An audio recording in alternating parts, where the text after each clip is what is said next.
तो आज हम माघ पूर्णिमा की पूजा विधि पर बात करने वाले हैं। जी। हमारे पास जो जानकारी है वो इस पूरी प्रक्रिया को आप कह सकते हैं कदम दर कदम समझाती है, लेकिन आज हम इसे सिर्फ एक लिस्ट की तरह नहीं देखेंगे।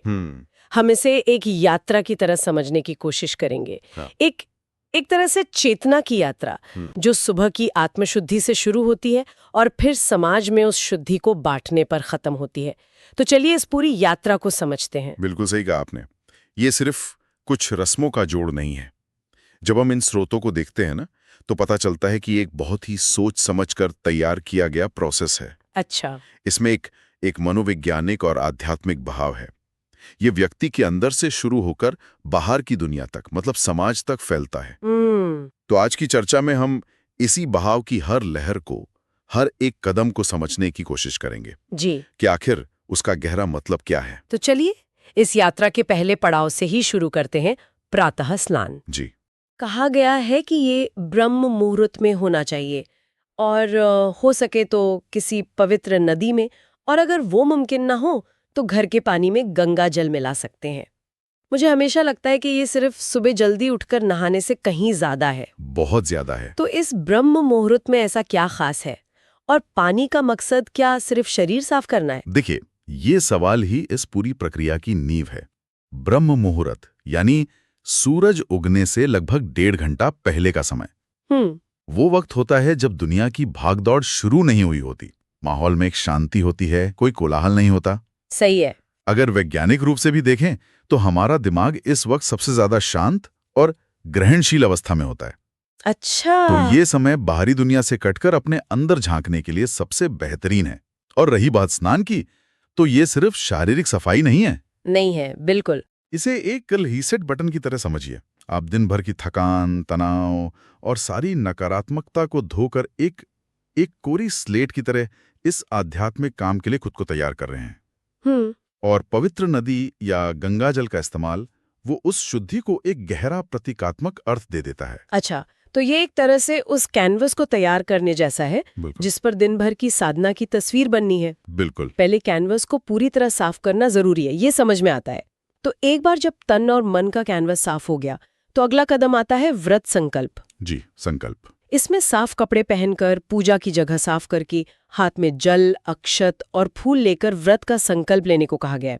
मुझे ये प्रक्रिया हमेशा थोड़ी औपचारिक सी लगती है। मतलब मन में सोच लेना ही काफी क्यों नहीं है? हाथ में ये सारी चीजें लेकर बोलने की क्या जरूरत है? यह मनोविज्ञान का एक बहुत दिलचस्प पहलू है। अच्छा। देखिए, संकल्प सिर्फ एक इरादा नहीं है, ये उस इरादे को एक ठोस रूप देना है। जब हम किसी बात को सिर्फ सोचते हैं तो वो हवा में रहती है, लेकिन जब हम उसे शारीरिक क्रियाओं के साथ जोड़ते हैं, जैसे हाथ में जल लेना। हाँ, जैसे हाथ में जल लेना जो जीवन का प्रतीक है, अक्षत जो पूर्णता का प्रतीक है, और उसे जोर से बोलते हैं, तो हम अपने चेतन और अवचेतन दोनों मनों को एक संदेश भेजते हैं। अच्छा, एक तरह का कॉन्ट्रैक्ट। बिल्कुल। ये खुद के साथ एक अनुबंध पर हस्ताक्षर करने जैसा है। आप कह रहे हैं, मैं इस दिन के अनुशासन और साधना के प्रति पूरी तरह से वचनबद्ध हूं। ये आपके इरादे को कई गुना ज्यादा शक्तिशाली बना देता है। यानी ये सिर्फ भगवान के लिए नहीं, बल्कि खुद अपने मन को पक्का करने के लिए भी है। बिल्कुल। जैसे हम नए साल के संकल्पों को डायरी में लिखते हैं ताकि हम उन्हें गंभीरता से लें।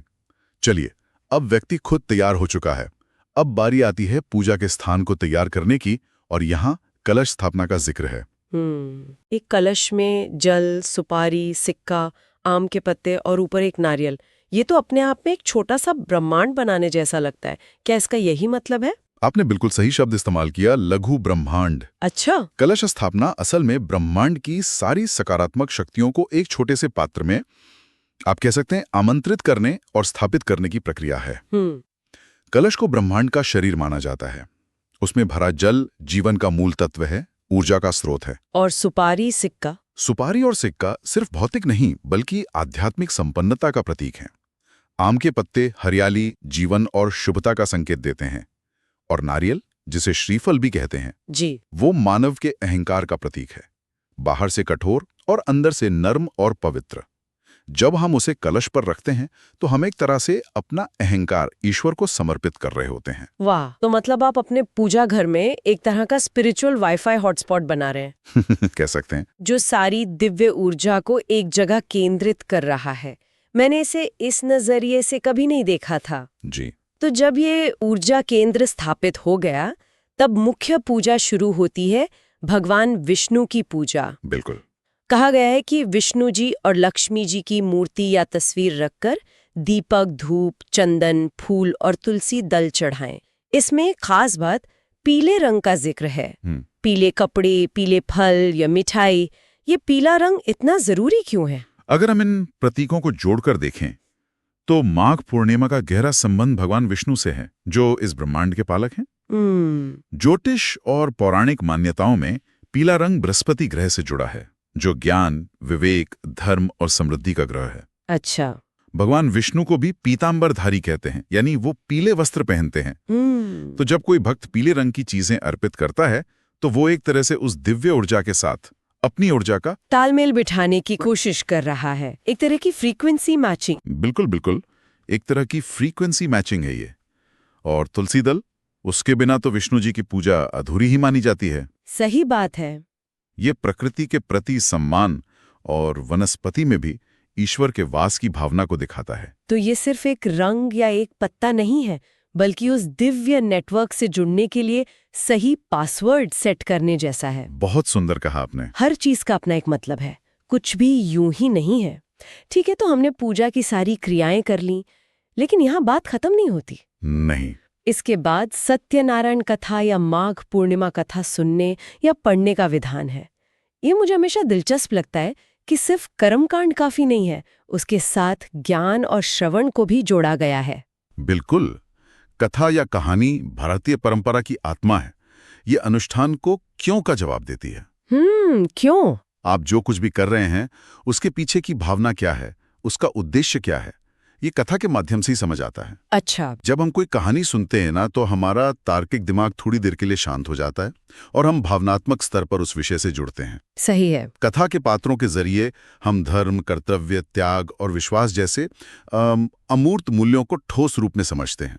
एक तरह से पूजा विधि अगर शरीर है तो कथा उसकी आत्मा है। वाह। उसके बिना पूजा सिर्फ कुछ बेजान क्रियाएं बनकर रह जाएगी। सही बात है, कहानी के बिना रस्मों का कोई मतलब नहीं रह जाता। अच्छा, अब तक की जो यात्रा रही है वो बहुत व्यक्तिगत है। जी। अपनी शुद्धि, अपना संकल्प, अपनी पूजा, अपना ज्ञान। लेकिन अब जो अगला कदम आता है, दान पुण्य, वो इस पूरी यात्रा की दिशा ही बदल देता है। बिल्कुल। इसमें अन्न, तिल, घी, कपड़े, कंबल या पैसे दान करने और जरूरतमंदों को खाना खिलाने की बात है। ये अचानक से व्यक्तिगत साधना से सामाजिक कर्तव्य पर कैसे आ जाता है? ये इस पूरी प्रक्रिया का शायद सबसे जरूरी मोड़ है। अच्छा। यह वो बिंदु है जहां आध्यात्मिकता एक सामाजिक जिम्मेदारी बन जाती है। भारतीय दर्शन में माना जाता है कि आपकी कोई भी आध्यात्मिक उपलब्धि तब तक पूरी नहीं होती जब तक आप उसका लाभ दूसरों के साथ साझा ना करें। दान की ये क्रिया इस पूजा को सिर्फ अपने मोक्ष या पुण्य कमाने तक सीमित नहीं रखती। तो ये एक तरह की परीक्षा है। बिल्कुल, ये एक परीक्षा है कि क्या आपके अंदर जो शुद्धि और भक्ति जागी है वो बाहर करुणा और सेवा बनकर बह रही है। आप जो कुछ भी अच्छा महसूस कर रहे हैं, क्या आप उसे दूसरों में बांटने को तैयार हैं? मतलब आपकी शुद्धि तभी पूरी होती है जब आप किसी और की जरूरत पूरी करते हैं। एकदम सही। यह आत्म केंद्रित होने से रोककर हमें एक बड़े समाज का हिस्सा होने का एहसास कराता है। ये बहुत शक्तिशाली विचार है। तो सेवा और दान के बाद हम पूजा के समापन की ओर बढ़ते हैं, आरती और प्रसाद। जी। विष्णु जी की आरती करना और फिर प्रसाद सब में बांटना, ये अक्सर पूजा का सबसे जीवंत हिस्सा होता है, जहां सब लोग एक साथ शामिल होते हैं। इसका क्या प्रतीकात्मक महत्व है? आरती समापन का उत्सव है। उसमें जो दीपक घुमाया जाता है उसकी लौ, वो अज्ञान के अंधकार को मिटाने वाले ज्ञान के प्रकाश का प्रतीक है।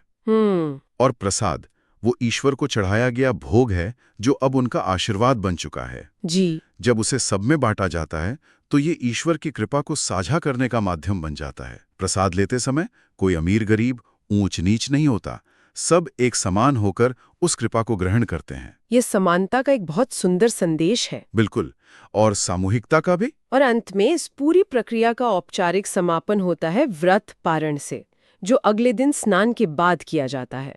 तो ये एक दिन की साधना को अगले दिन तक ले जाता है, उसे अचानक खत्म नहीं करता। जी, पारण ये सुनिश्चित करता है कि आपने जिस अनुशासन और मानसिक अवस्था को एक दिन के लिए अपनाया था, उसे आप सम्मान के साथ विदा करें। ये उस अवस्था से झटके से बाहर आने की प्रक्रिया नहीं है, बल्कि धीरे धीरे और सचेत रूप से सामान्य जीवन में लौटने का तरीका है। अच्छा। ये इस पूरी आध्यात्मिक प्रक्रिया को एक व्यवस्थित और गरिमापूर्ण अंत देता है। साथ ही ये इस बात का भी संकेत है कि इस एक दिन की साधना से जो ऊर्जा और शांति मिली है, उसे आने वाले दिनों के जीवन में भी साथ लेकर चलना है। तो ये एक दिन का इवेंट नहीं, बल्कि जीवन में एक सकारात्मक बदलाव लाने की प्रेरणा है। बिल्कुल। तो आज हमने माघ पूर्णिमा की पूजा विधि को सिर्फ एक सूची की तरह नहीं, बल्कि एक पूरी यात्रा की तरह देखा।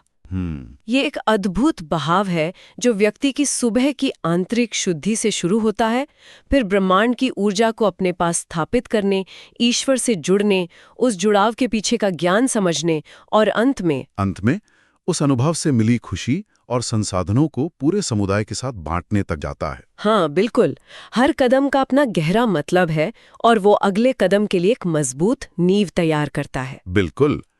ये स्रोत एक बहुत ही संरचित विधि का वर्णन करते हैं और ये मुझे एक दिलचस्प सवाल पर सोचने को मजबूर करता है। बताइए। किसी भी आध्यात्मिक या व्यक्तिगत विकास की यात्रा में क्या ये संरचना खुद, ये जो कदम दर कदम प्रक्रिया है, क्या यही हमें संतुष्टि और जुड़ाव की भावना देती है, या फिर इसके पीछे की आस्था और विश्वास ज्यादा जरूरी है? ये सोचने वाली बात है। क्या ऐसा हो सकता है कि ये व्यवस्थित मार्ग ही हमारे अशांत मन को एक दिशा देता है, उसे भटकने से रोकता है, और इसी वजह से हम अंत में शांत और पूर्ण महसूस करते हैं, चाहे हमारी आस्था का स्तर कुछ भी हो?